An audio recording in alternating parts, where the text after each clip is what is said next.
Я преклоняюсь перед своими педагогами не только за то, что научили играть и понимать музыку, но и за то, что развивали меня как личность. Эти слова были произнесены Кайрой Кашоевой на сцене известного всему миру Карнеги-холл на концерте в 2019 году в связи с вручением ей звания «Учитель года» от Королевской консерватории музыки, Торонто, Канада. Кайра Кашоева – музыкант с мировым именем, лауреат многих международных премий, доктор музыковедения, профессор, преподает в музыкальной школе в Принстоне. Платон говорил: «Музыка – это моральный закон. Она дает душу Вселенной, крылья уму, полет воображению. Музыка придает очарование всему бытию». Истоки ее. Кашоева – выпускница Республиканской средней специальной музыкальной школы-интерната имени Мукаша Абдраева. Кайра вначале обучалась игре на скрипке, а ее старшие сестры – на фортепиано. Но в какой-то момент, не иначе как Божье провидение, она понимает, ей нравится больше фортепиано. Первым педагогом была Белла Зубок. Затем она попадает в руки Фаины Хармац, поистине выдающегося педагога, умеющего раскрыть и воспитать талант, которому Кайры безмерно благодарна за открытие огромного мира музыки. К важным конкурсам во время учебы ее готовил известный кыргызский израильский композитор Михаил Бурштин. Каждое ее участие в международных конкурсах давало ей вдохновение, возможность услышать огромное количество композиций в исполнении участников практически ее возраста. Это и знакомство, расширяющее ее кругозор. Она от конкурса к конкурсу повышает свое мастерство. И рядом с ней неизменно Фаина Хармац и Бурштин, тех, кого она неизменно считает своими музыкальными родителями, а позже и Веру Борисовну Носину, ее педагога в Академии музыки имени Гнесиных, куда поступает Кайра после школы, специалиста по музыке Баха. Учебе в Гнесинке, затем в аспирантуре, благодаря Вере Борисовне Носиной, Кайра погрузилась в мировой фортепианный репертуар, а Носина окрылила ее своими знаниями.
Можно перечислять бесконечные ее награды.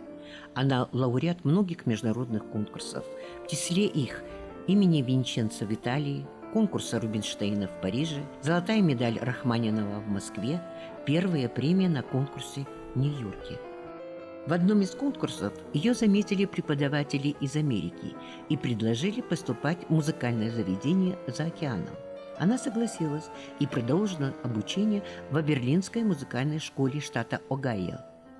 Несмотря на незнание английского языка, она преодолела своим трудолюбием все препятствия и благодарна судьбе за то, что до сегодняшнего дня занимается любимым делом. Объять необъятное – вот, пожалуй, кредо нашей неуемной Кайры.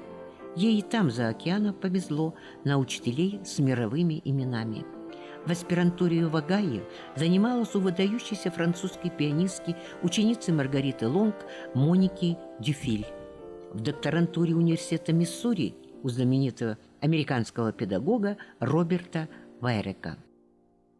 Кайре – обладатель диплома «Артист» в Оберлинской консерватории, докторская степень в области фортепианного искусства Университета Миссури, Канзас-Сити, заслуженная артистка Кыргызской республики.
Кайры благодарна своим родителям. Родилась и выросла в интеллигентной семье, где любили музыку, поэзию и любят петь. Мама у нее поэтесса, а папа, Заирбек Кашоевич, обожает своих дочерей и во всем их поддерживает. Кайра сама признается, если бы не отец, я бы не стала музыкантом, что достигла этого уровня благодаря его желанию и поддержке. Заирбек Кашоевич и Канакеидже могут гордиться своей дочерью. У нее чисто мужской характер, бойцовский. Она достойная дочь своих родителей. Кайра сочетает преподавательскую деятельность с концертной. Концерты в Израиле, Франции, Германии и Турции, Соединенных Штатах Америки, Швейцарии, России. Выступала в качестве солистки со многими известными оркестрами, включая Канзас-Сити симфоническим оркестром, оркестром в Хьюстоне и Джефферсон-Сити, с Московским камерным оркестром «Кантус Тирмус», с оркестром имени Джумахматова.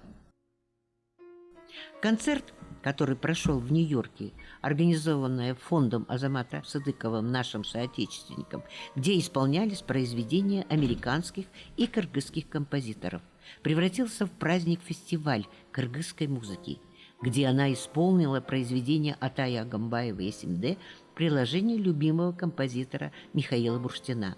Было тепло принято американской аудиторией.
Еще одна награда завоевана Кайры Кашоевой.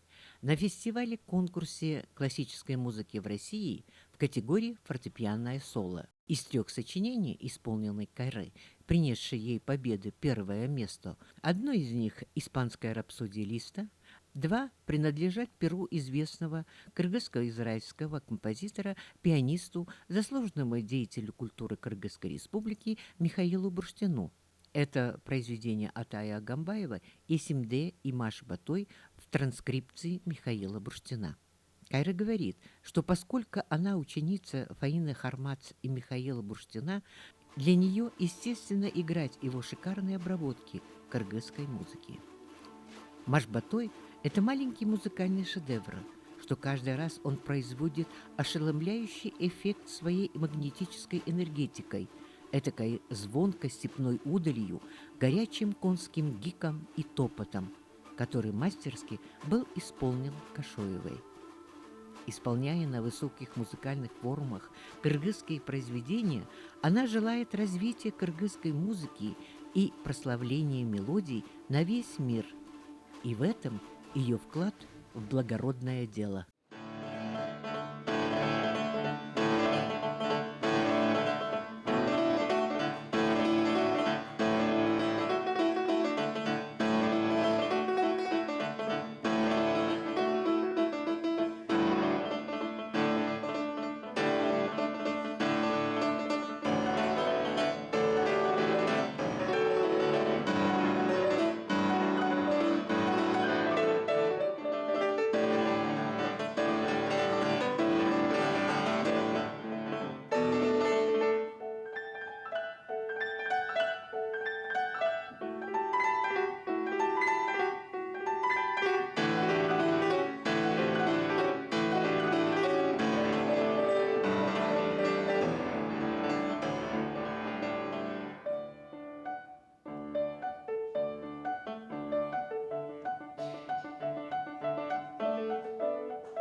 Кайры Кашоева, заслуженная артистка Кыргызской республики и Соединенных Штатов Америки.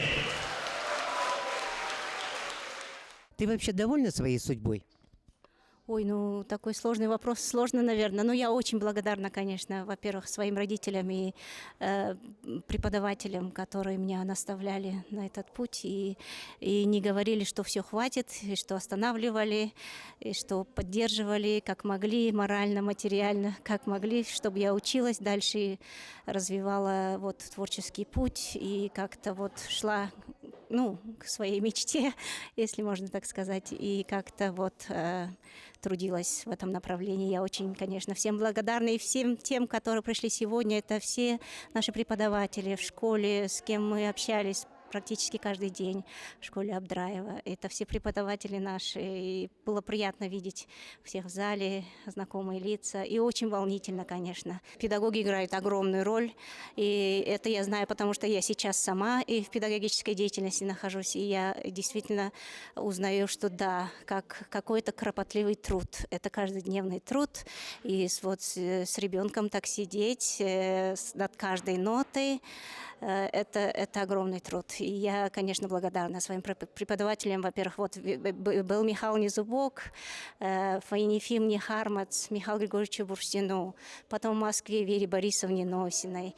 И, конечно, моим профессорам в Америке, Моник Дюфиль, французская прекрасная пианистка, педагог, и Роберту Вайрику. В общем, всех-всех-всех, кто только как-то Вложил частицу себя в тебя? себя, действительно, да, это так. И я понимаю, что насколько это огромный труд, вклад в формирование человека. Есть ли у тебя ученики, те, которые могут тебя радовать уже в конкурсах?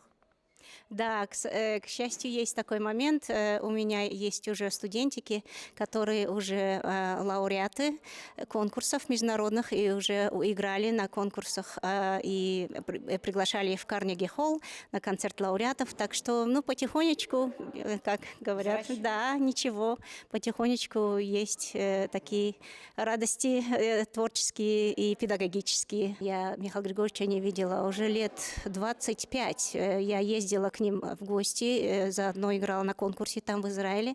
И, конечно, останавливалась у Фаины Ефимовны с Михаилом Григорьевичем. И Фаина Ефимовна ушла 2 года назад, к сожалению, светлая ей память. И вот Михаил Григорьевич, мы, конечно, каждодневно буквально на связи, на скайпе, на интернете, все возможно, очень близко общаемся. И он до сих пор, конечно, наставник мой, каждый день я с ним советуюсь и в педагогическом, и в исполнительском, во всех смыслах. Это мои музыкальные родители. У него огромный вклад, помимо его своих собственных произведений, он еще, конечно, любит сам транскрипции, не только кыргызских, он всех, по-моему, народов Союза переложения делал какие-то, ему всегда нравятся какие-то оригинальные мелодии, дунганские, еврейские, какие корейские, он каждый раз что-то мне присылает новенького. И вот я вообще очень счастлива, что у меня есть такой контакт с моим педагогом по сей день, и что я его могу попросить в любой момент, и он всегда открыт к этой теме, говорит, вот, Михаил Григорьевич, есть такой кю, вот такой наигрыш, а помните это? Он тут же открывает антологию Затаевича, смотрит, какая мелодия, и благодаря интернету мы, конечно, общаемся каждодневно, могу ему послать по Ютубу мелодию, он тут же открывает ноты, и ему это в радость, как бы он с удовольствием рад мне помочь, переложение сделать для фортепиано. Но они, конечно, все шикарные сделаны. Он сам прекрасный пианист по образованию, не только композитор, так что он владеет инструментом еще как абсолютно. Поэтому всегда его играть абсолютная радость. Как нашу кыргызскую музыку зритель воспринимает? Очень хорошо, всем очень нравится, особенно когда объясняешь, что вот Машпатой написан для комуза, объясняешь, из чего сделан комуз, и вот дерево, урюк, это все, им это очень интересно, что всего лишь 3 струны, и там жонглируют, и инструмент кидается и со всех сторон, и не прекращается, льется эта мелодия, и это настолько задорно и зажигающе, и когда вот сначала объяснишь, потом играешь, они просто прыгают от восторга, потому что это настолько оригинально, и мне кажется, очень здорово просто сделано, ну, в профессиональном смысле, по пианистическом, но и вот как музыкальном. Это все-таки наши родные, это как звучит как гимн Кыргызстана. Когда ты играешь Машпатой, все знают, что это такое. Ну, сейчас я уже вот занимаюсь педагогической деятельностью, уже закончила, и все еще хочу, конечно, преподавать и параллельно играть по возможности. Ну, посмотрим, как Бог даст. Как тебе сегодняшний концерт? Мне очень было волнительно и приятно быть в родных стенах и в родном городе играть. В филармонии большая честь. Давно здесь, конечно, не была. Очень было трогательно видеть родные лица. Опять-таки, еще раз скажу, что вот со школы, с нашей, с консерватории, и композиторов видеть, и наших преподавателей. Но особенно это было для меня особенным, потому что это юбилей моих родителей, 80-летие, и 60 лет у них со дня свадьбы. Поэтому был такой тройной юбилей, и для меня было очень волнительно, что они сидят в зале, потому что когда я играю где-либо в разных странах, я всегда сожалею, что родителей нет в зале. Вот сегодня было это по-особенному, что вот в Кыргызстане сыграть, и чтобы еще родители, чтобы родные были в зале. Было очень волнительно. Помимо музыки, чем ты занимаешься? Ну, на самом деле музыка основное время все мое занимает, потому что это эмоциональный накал, это часами ты занятия или преподавание, это тоже очень много времени отнимает. Много вообще, ну, времени отнимает вот профессия, практически ты живешь вот профессией. Да, конечно, есть друзья, конечно, есть родные, есть семья, с кем ты общаешься, и, конечно, набираешься сил, но в то же время наша профессия, вот именно музыканта или любого человека, который связан с искусством, это, конечно, ты приносишь как бы себя вот в такую, можно сказать, жертвоприношение, если можно так сказать, потому что ты посвящаешь себя этому делу своему, иначе никак ты не можешь как-то, как говорят американцы, 50-50 или как-то немножко процентов туда-сюда. Будет результат, мне кажется, ну, может быть, не такой, как хотелось бы. Сама бы ты себе чего пожелала? Наверное, здоровье, еще творчество, еще хочется поиграть, еще, конечно, хочется поучить, порадовать новое поколение своими знаниями, если чем-то могу быть полезной, как-то передать свои знания, которые мне дали в свое время мои преподаватели. Вот это все, что я, в принципе, и, конечно, я только хочу, чтобы все мои родные, близкие были живы и здоровы, и чтобы у них не было никаких проблем со здоровьем. Это самое главное. Да. И, наверное, все-таки нам всем мира. Да, мира это такой сейчас, конечно, большой вопрос. Нам всем, конечно, мира. Это действительно так, и мы все, конечно, переживаем в эти дни за мир. Надеюсь, что будет мир, и надеюсь, что все-таки наше искусство и, как говорят, музыка спасет мир. Спасибо большое тебе. Успехов.